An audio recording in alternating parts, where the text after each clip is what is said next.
दिल्लीमधली ही शेवटची सकाळ. पडदा उघडला आणि मनात एकच विचार आला. 2 दिवसांपूर्वी या शहरात खूप एक्साइटमेंट घेऊन आले होते. पण आज मी कॉन्फिडन्स घेऊन परत निघाले होते. आज पुन्हा एकदा रेडी होताना, आरशात स्वतःकडे पाहताना मला माझ्यातला बदल स्पष्ट जाणवत होता. काही वेळा प्रवास तुमचा चेहरा बदलत नाही, पण विचार नक्की बदलतो. ब्रेकफास्ट करताना सतत एकच वाटत होतं. हे 2 दिवस इतके पटकन कसे संपले? प्रत्येक लर्निंग, प्रत्येक कन्व्हर्सेशन आणि प्रत्येक अनुभव माझ्यासोबत कायमचा जाणार होता. आम्ही चेकआउट केलं, बॅग्स घेतल्या आणि आता पुन्हा एअरपोर्टकडे निघालो. पण यावेळी मनात भीती नव्हती, तर पुढच्या गोलची उत्सुकता होती. दिल्लीच्या रस्त्यांकडे पाहताना एक गोष्ट जाणवली. शहर बदललं की आयुष्य बदलत नाही. विचार बदलले की आयुष्य बदलायला सुरुवात होते. फॉर्मॅलिटीज पूर्ण झाल्या. आता फ्लाईटला अजून वेळ होता. म्हणून आम्ही थोडा वेळ एअरपोर्टमध्येच घालवला.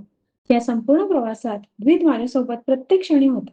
कधी माझ्या कुशीत, कधी माझ्या हातात आणि कधी माझ्या मोटिव्हेशनचं कारण म्हणून. भूक लागली होती म्हणून आम्ही मॅकडॉनल्ड्समध्ये गेलो. आमच्यासाठी फूड आणि द्वितसाठी हॉटेलमधून आणलेली खिचडी.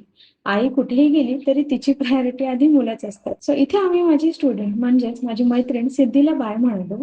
तिची फ्लाईट मुंबईला होती आणि आमची पुण्याला.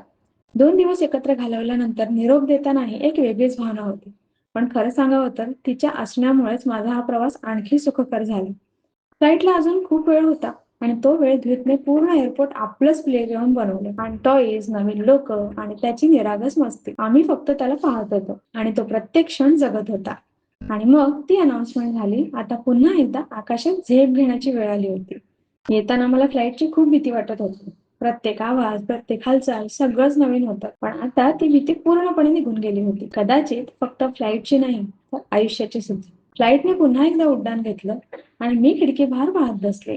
त्या ढगांमध्ये मला माझाच प्रवास दिसत होता. द्वित दिवसभर इतका खेळला होता की लगेच झोपून गेला आणि मला काही क्षण स्वतःसोबत मिळाले. त्या शांत क्षणात मी एक गोष्ट जाणवली. दिल्लीला जातानाची मृदुला आणि आज परतणारी मृदुला या दोघींमध्ये खूप फरक होता. स्किल्स तेच होत्या, पण विचार मोठे झाले होते.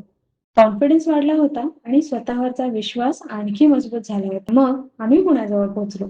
इथेही पाऊस आमच्या स्वागतासाठी तयारच होता. सो लगेच घेतलं, बसने एरोमॉल आणि तिथून कॅब करून आम्ही घरी निघालो. बाहेर मुसळधार पाऊस आणि आत द्वित पुन्हा त्याच्या मस्तीमध्ये. घरून आणलेले रोस्टेड मखाणे खात खात तो पुन्हा एकदा खेळत होता. सो घरी पोहोचलो, आवरलं आणि हसबंड आणि द्वित दोघंही झोपून गेले. पण माझा दिवस अजून संपला नव्हता. कारण मला आता पुढच्या स्टेजची तयारी करायची होती. खरा बदल हा एका इव्हेंटमुळे होत नाही, तर तो रोज स्वतःवर केलेल्या कामामुळे होतो. आणि म्हणूनच त्या रात्री पुन्हा एकदा मी शिकायला बसले. कारण मला आता समजलं होतं, सक्सेस हा डेस्टिनेशन नाही, तो दररोज घेतलेल्या छोट्या डिसिजन्सचा परिणाम आहे. हा प्रवास फक्त दिल्ली बुट कॅम्पचा नव्हता, तर माझ्या नेक्स्ट व्हर्जनला भेटण्याचा होता. आणि जर तुम्ही हाऊसवाईफ असाल, न्यू मॉम असाल किंवा करिअर रिस्टार्ट करण्याचा विचार करत असाल, तर एक गोष्ट नक्की लक्षात ठेवा. परिस्थिती कधीच परफेक्ट नसते, पण डिसिजन परफेक्ट असू शकतो. जर माझा हा प्रवास तुम्हाला थोडीशी प्रेरणा देत असेल, तर चॅनलला नक्की सबस्क्राईब करा आणि डिस्क्रिप्शनमध्ये दिलेल्या व्हॉट्सअप नंबरवर नक्की कॉन्टॅक्ट करा. जेणेकरून हा प्रवास तुमचा सुद्धा असू शकतो. कारण माझा हा प्रवास अजूनही संपलेला नाहीये. इथूनच एका नवीन चॅप्टरची सुरुवात होतीये. सो पुढच्या ब्लॉगमध्ये मी तुम्हाला माझ्या आयुष्यातला सर्वात कठीण काळ दाखवणार आहे. जेव्हा माझ्या 14 महिन्याच्या बाळाचं ऑपरेशन झालं होतं. ज्या काळात मला डिजिटल स्किल्सची खरी किंमत समजली. तो ब्लॉग नक्की पहा.